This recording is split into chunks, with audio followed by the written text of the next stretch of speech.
Yung next na team naman, makakalimutan ba naman natin to? Ganda ng t-shirt mo, pre, ah. Ang ganda kasi, bihira yung ganyan na hindi pa puno ng sponsor, eh. Pwede pang pangsimbe, oh. Salamat, Tommy. Baka naman.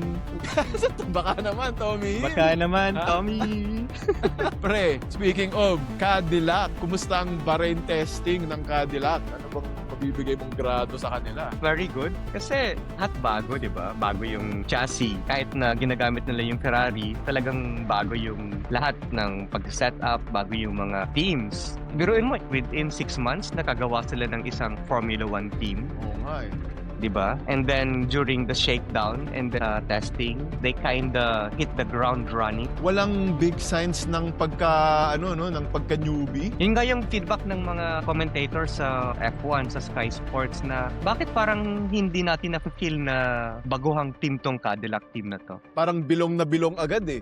The way they operate, paano nila i-run yung mga programs nila for testing, parang very experienced na lahat. Pero syempre, nagkaroon ng massive recruitment yung Cadillac from other teams. Nagamit talaga nila yung experience and then yung knowledge ng mga staff nila from the technical director hanggang dun sa mga mechanics nila. Oh, okay. Yeah. So, team lang ang bago, pangalan lang ang bago, pero most of the team members naman, mga veterano na sa F1. Ito yung sinasabi ni Laudon, yung team principal nila, na isa sa mga rason kung bakit nila kinuha si Checo and Valtteri Bottas as their first two drivers to drive for them is kailangan niyang marinig if the cars are good enough. Kasi may standard na sina Checo and Valtteri Bottas kung ano yung good. Oo. Tandaan natin mga followers, Bottas nag-drive yan ng championship Mercedes car. Tapos si Checo naman nag-drive ng championship Red Bull car. So alam nila kung ano ang itsura at ano ang tunog ng kotseng high level. Correct. Ito yung kailangan marinig ni Laudon sa feedback ng dalawang drivers nila. And so far kaya good enough kaya kay Checo at Bottas yung kotse ng